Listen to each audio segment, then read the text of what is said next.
Excellent. Thank you for, it's the last session of the day, and we're like Ryan was telling me, my co-presenter, we're the only two people standing between you and all the fun that's out there, the drinks, the dinner, the meetups, and everything in between. So we'll make it snappy and quick, and we'll really try to help be good people. So, I'm Kanishk. I work at Hortonworks and run product management for streaming and IoT, and I'm joined by Ryan Medlin, who is the director of software engineering at Newstar. And today I'm going to talk about how do you basically, if you were to build a streaming analytics platform, right? What are some core requirements that you would care about, and then what are the core capabilities that you would want to put in that platform, right? And then just map it really quick to a cybersecurity threat protection use case. And then we're going to turn it over to Ryan, who's actually going to talk about a real life use case at Newstar that they're working on. So when you think about a streaming platform, those are some items you think about. How do you ingest data? How do you process it? How do you analyze it? And then basically what do you do with it? Visualize it, respond back with stuff that came in. But before we go into streaming, just a quick clarification. I like to sort of step back a little bit on this a little bit. The difference between data flow and streaming, right? So data flow is really about managing the flow of data coming in. So what that means is that ingesting terabytes of data from any number of sources into some sort of a unified fire hose, right? And all the transformations and enrichment and filtering and all that you do over there is only for that purpose of getting data in, and basically at the end of the data flow, what you have is a stream. And a stream is an unbounded sequence of events, unbounded sequence of tuples, events, RDDs, whatever, but it's an unbounded sequence of data, right? And what you end up with is a stream. And then that's where the stream analytics comes in, where now that you have this unbounded sequence of events, you want to basically now do sub-second event processing. You want to basically do predictive analytics at scale. So you want to basically take in this large volume of data in real time at high velocity and do something with it. And that's stream analytics. That's the purpose of stream analytics, at least for the context of this presentation. So if you were to look at, if I were to talk to many of you guys here and ask what is it that you would look for in that context, right? What are some key areas, key requirements that you would have? These are the sort of like 6 top-level requirements that will always come through, right? The first thing is that you would ask is, I want this streaming platform to basically, first of all, be an abstraction over everything underlying in terms of, I don't really care if you use Storm or Spark or Flink or Splink. I don't really care. It has to be an abstraction of streaming engines. It has to accommodate any number of cloud vendors. It has to be agnostic to the number of event sources events are going to come from, an abstraction layer, and be future-proof. I might have applications that may need 500 millisecond or greater latency, or I might have applications, I'm a Twitter, and I want applications that need 20 millisecond or less latency. So I want something that accommodates these types of latency requirements.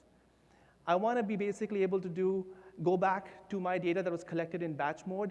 I want to be able to do historic joins. I want to be able to orchestrate and get information from data that's at rest and use that in real time with data in motion. So the Lambda architecture notion, I want that. I want it to be scalable. I want to basically scale in, scale out. I want it to basically handle transient workloads, so I can run this on a box or a cluster that's doing real-time processing, during the day, but handling a big offline data flow job at night, right? And I want to be able to be agnostic to any type of resource management, Yarn today, Mesos tomorrow, anything in between, right?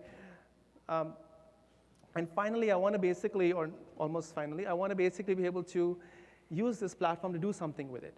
Now, great that you have this amazing streaming analytics platform that allows me to actually analyze, process, and visualize streams, but I want to be able to build something with it. So I want the tooling in it that allows me to develop applications, right? I want pre-built operators for any of these functions that I care about.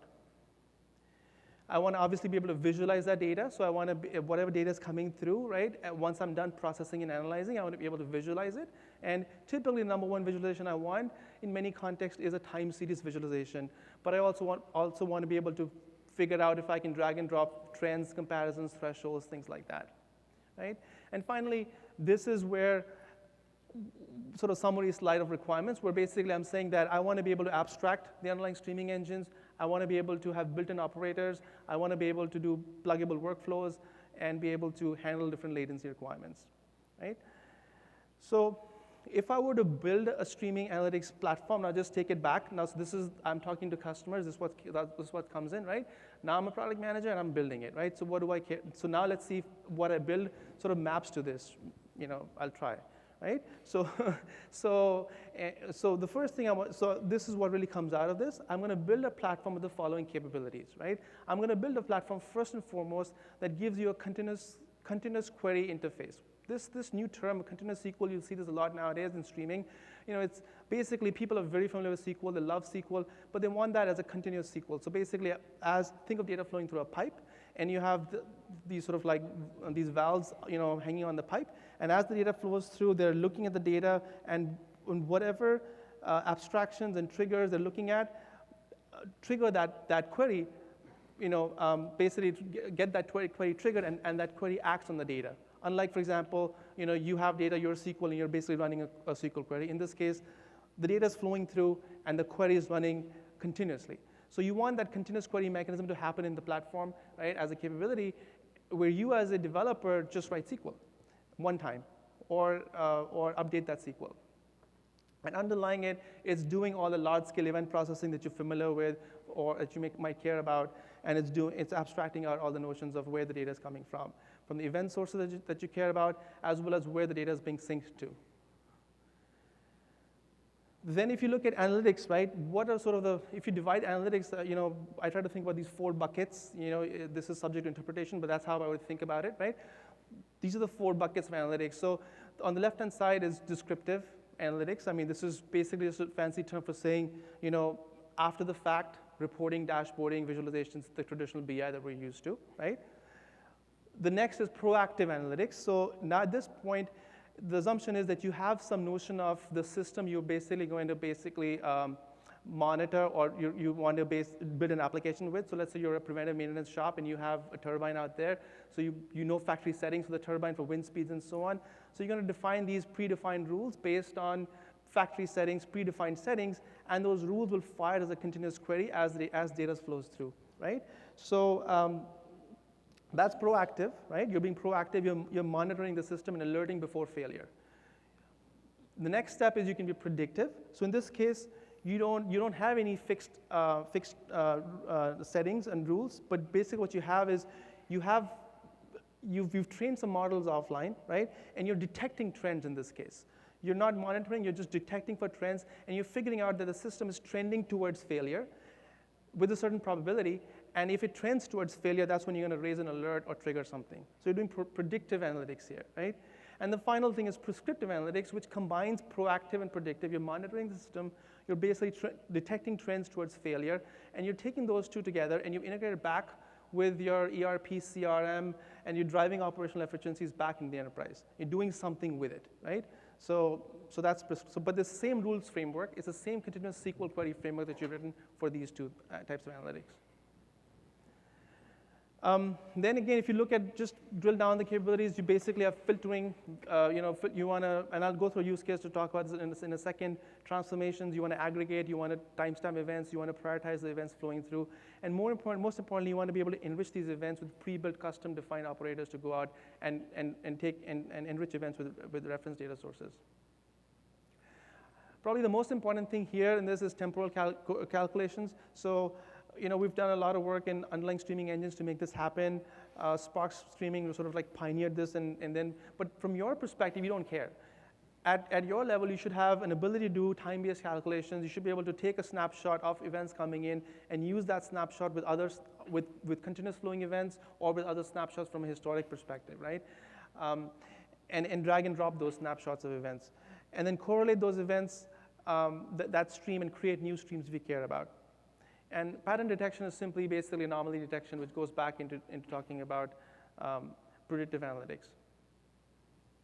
And if you have the ability, yes, you might want to do more sophisticated rules. Then there's many rules engines you can actually integrate with, but we want to basically have a simple rule framework in the product itself, right? And finally, obviously, we want visualization capabilities in the product. So if you look at any of the major vendors in the space today, right? These 12 categories, you can take any PaaS vendor or any a niche vendor in the space, and they will map very closely to these capabilities in these areas. If you have this sort of like post-it slide, you can, or post-it sort of in your back of envelope sort of whatever note, you can really see that this is what they're looking at, this is what they're trying to drive to, and this is what they cared about in a streaming analytics platform. So let's map it to a cybersecurity use case. So in this case, and cybersecurity is a very broad field. I just want to talk about threat protection. So what's happening here is this in this case is that we're not taking in a log file. We're not taking in after the fact events from perimeter devices. What's happening is, let's say you have a very common use case where you have packet sniffers and you have a forward proxy, reverse proxy type of deployment in your enterprise, right? And there's network traffic flowing through. This is real-time streaming traffic coming in through the network, right? So the first thing is you have an ability to basically ingest this data. That's data ingestion here that's happening. And the data is coming in, and you somehow have the ability to basically compress it, encrypt it, de-identify it, anonymize it, send it over to the cloud. Once you have that, and the reason I want to bring this use case is because anything that we're doing here literally maps to those things we talked about as requirements and capabilities, right? So if I'm talking about expose, that's kind of ingest, right? And then here, the first thing, if you talk to any SOC analyst, if you talk to any of these guys in the security space, aside from looking for malware, aside from looking for threats, the number one thing they'll talk to you about is that, hey, we want to minimize these alerts coming in. We have billions of events, billions of alerts. We really want to make some sense out of this. So yes, I want to do my day's job, but I only have 8 hours a day at most to do it, right? So the one thing you want to do is that, and this is where prioritization, they call it prioritization, but we can call it enrichment or correlation. And what happens is, as the events come in, you basically enrich those events with context, with user context, with asset context, or you enrich those events in a very simple, by running very simple analytics, and they're called, for example, correlation analytics. So let's say, so many alerts came in, but they all came in from the same user, or they all had the same verbiage, or they had the same, they came around the same time. Then those are similar events. Or for example, all these events that were captured from the network sniffer were already being acted on by the email endpoint agent that was actually looking at those events, right? So you've already prioritized them because you're saying, okay, I only care about a representative sample of these events, not all of them, because they're very similar. So you prioritize those events by enriching the data and by correlating them with events you might have gathered from other parts of the enterprise, like network and endpoint agents. And again, you're doing all this in real time as it's happening, as the events are flowing in from the network device, right? Next, you want to analyze, right? And this is the easy part. Now here we want to basically run two types of rules. We want to basically run static rules that are based on detection, IP address, user from a certain country, things like that. Or we want to run user behavior analytics-based rules, right? So this person, he just was accessing this website from this location. Now he's accessing it from this other location, but the jet speed between them is much is much larger than the time between those two events, right? That's still a rule, but you can add more behavior-based analytics to it. And when you're doing it, you want to obviously provide them tooling so that they can pivot from one event, from one threat, into the other threat and correlate those multiple threats together. So again, an example where, again, think of this being happening in real time as the events are flowing in, large volumes at high velocity, right? And finally, you want to remediate. So that's where your system comes in and says, okay, I have these alerts now. I've enriched them. I've minimized the volume of alerts I'm looking at, right? Now can I do something with them, right? Typically, in this case, in the cybersecurity case, threat protection case, you would basically flow it right back to your existing installs of your endpoint agents, of your malware detection points, of your email agents, right? And you'd ask them to enforce whatever's coming out of the platform, aside from any type of visualization, or export it out to a SIM that you already have. So that's what I want to talk about. I'm going to hand it over to Ryan, who's going to talk about a use case at Neustar in this area.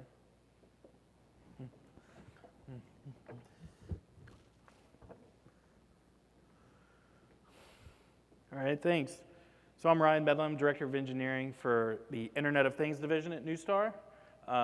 Neustar is an identity company. We provide the Impact database for the FCC. We have we do carrier provisioning for 900 million cell phone numbers. We have one of the largest DDoS mitigation networks at 10 terabit per second. We also have a very large distributed 30-node throughout the world authoritative and recursive DNS company. So that kind of gives you an idea.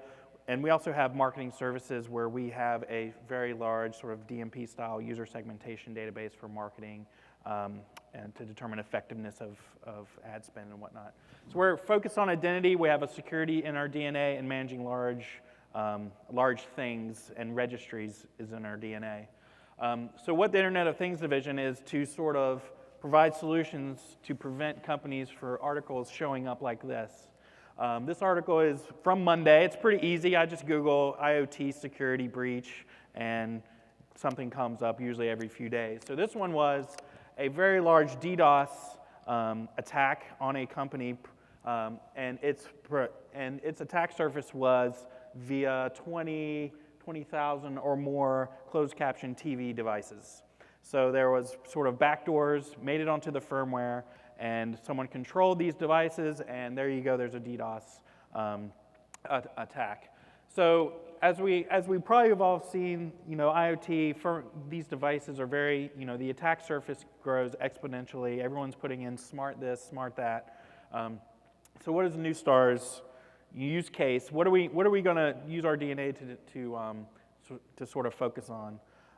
So what we're focusing on user security from an API level all the way to individual properties of an IoT device. We're focusing on device security, end-to-end, multi-factor authentication, focusing on anomaly detection to detect rogue devices that are acting differently, that might might sort of indicate that they're unsecure or acting in an insecure way. Policy creation, decisioning, enforcement. This set of users can only interact with these things during a certain time. These devices can only join a network and discover themselves during a particular time window if they admit a particular characteristic. Another key thing, IoT use cases cannot depend, a lot of the use cases for our customers cannot depend on fully on internet connections at all time. There has to be a minimal set of functionality that works either on or offline. So the local edge and distributed peer-to-peer functionality becomes a lot more prevalent. And enforcing this stuff in a peer-to-peer distributed fashion is a real challenge, especially when we get into things such as anomaly detection and the real-time streaming aspect. How do you run these sort of processing pipelines at the edge closer to your devices and then ship this data out to sort of more centralized location for more deeper and richer analytics? So also we're a member of the OCF Foundation. We focus on openness and standardization. We want your smart thermostat to talk to your other manufacturer's other thing, right? So I don't know if anyone's ever bought stuff in their house and they bought something from two different companies, and trying to get them to talk together is a beast. Also, underlying the OCF is a very robust security and policy peer-to-peer discovery and communication framework. And then we also look at partnerships, both from providing our streaming analytics, sort of open source providers, all the way for standards on anomaly detection frameworks and whatnot. So here's sort of the stuff that we're focused on, stuff that I sort of spoke about. You'll see here our data processing services kind of goes into the topic that we have is we need to process all of this machine exhaust. We need to process it both at the edge and in a centralized way. Some of the use cases are above: location services, being able to throw events in real time if you come into contact with something. A verification, fraud, anomaly detection. So we need to be able to process this machine exhaust and event sensor data, telemetry data in near real time or offline nightly. User and device policy, device and user authentication. We do multi-factor PKI management. We work with partners for that. Device directory and identity is where we get into how to, the biggest thing to do about security is we need to know without a fact that is that device in question. This prevents a lot of attack surfaces of spoofing pretending something you're not. So what we provide is a sort of authoritative and punitive identity framework in our device directory to say, this is how we know this is you. From that, you can affect policy, you can assign roles, and really and build a system of trust around that. We have some sort of, some R&D work around this, use blockchain type technology to sort of help enforce this in a distributed peer-to-peer fashion. And again, I talked through the local and offline functionality, secure discovery and communication. These devices need to automatically come online. They need to tell what their capabilities are and immediately appear in your control consoles or build value. And then also the lowest thing is devices. A lot of these frameworks, they do require a set of firmware to do authoritative identity and to really enforce policy. So we provide open source, we're building open source firmware for companies to OEM our solution and our standards-based solution to sort of build a reference architecture for how to do this. So getting over to our sort of data pipeline, what are our data pipeline requirements? We kind of provide ingestion. We call it an inbound service is what we're calling it. It's an event service. All machine data exhaust from all system components. Every event through the system needs to run through this. Both from the machine data exhaust probably provides more, as much, if not more value than the data that we care about the most, definitely in the future.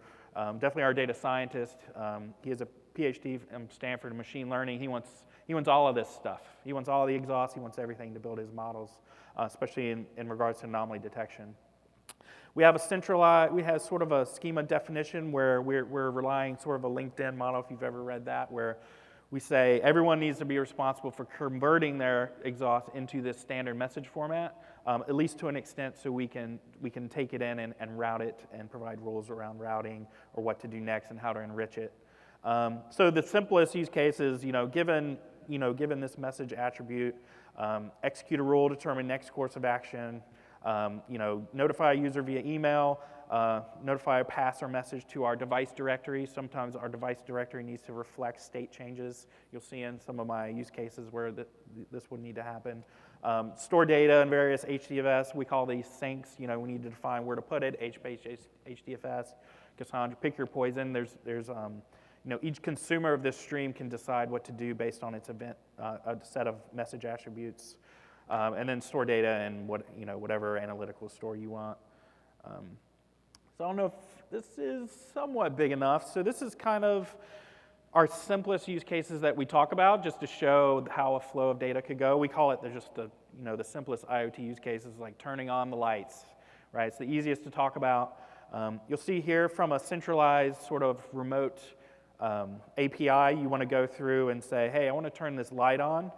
That gets crossed over to this other microservice, command service that says, I'm issued a command. How do I route that down to the device?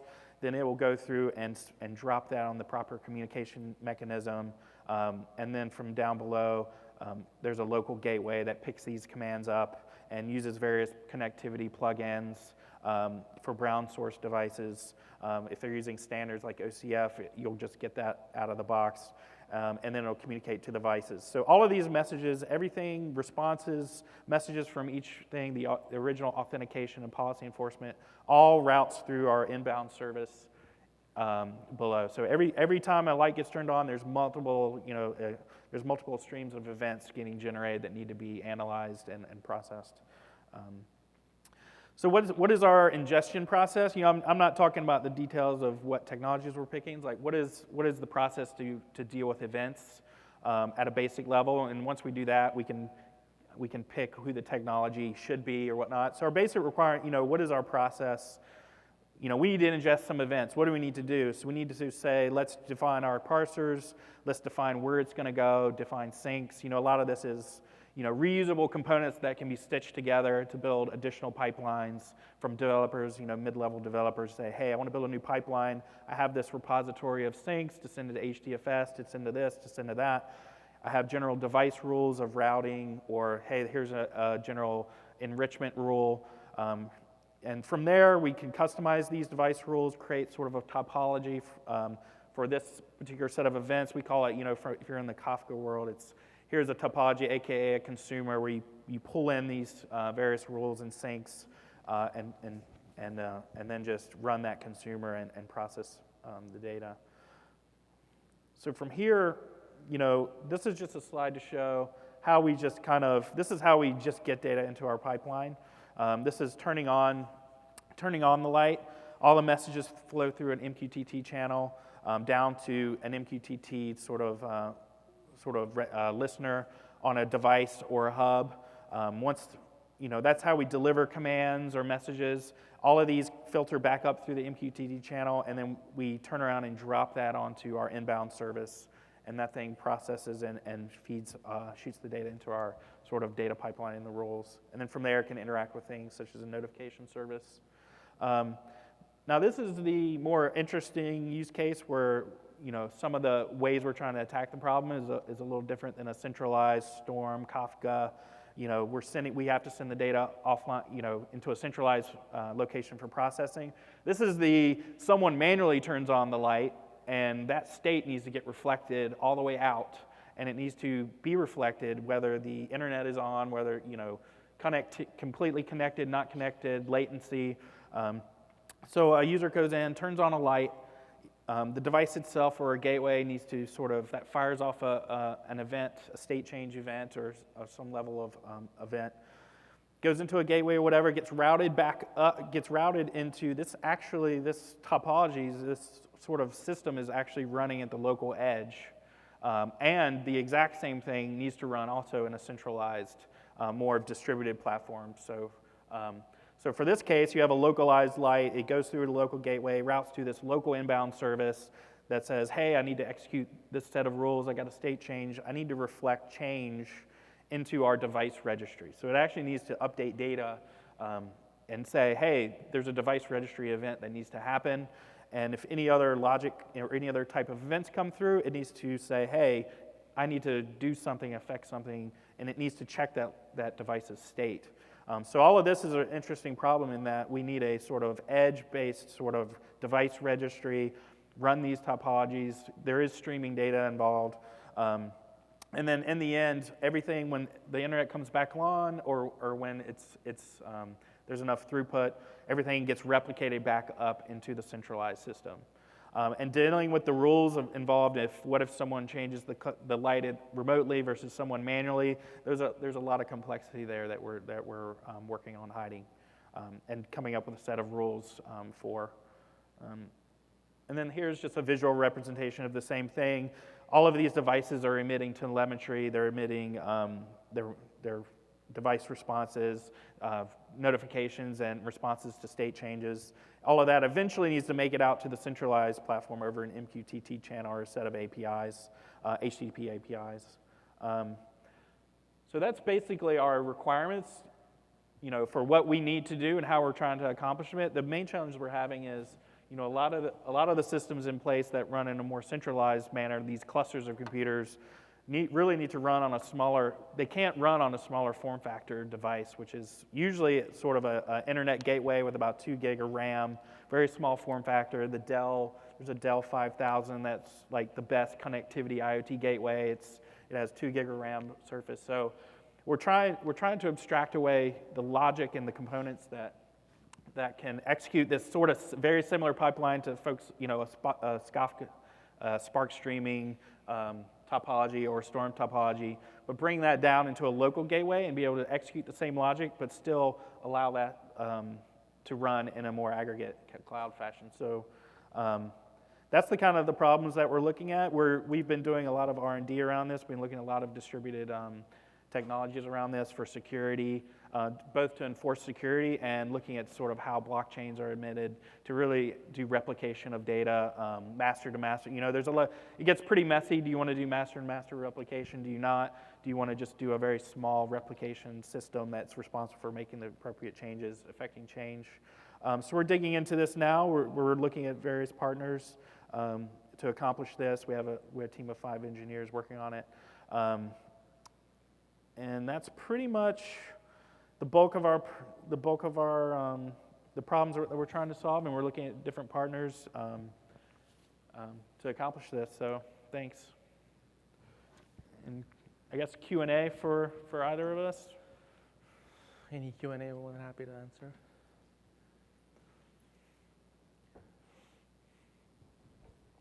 Well, in that case, thank you very much, guys. Have a great day. Thanks.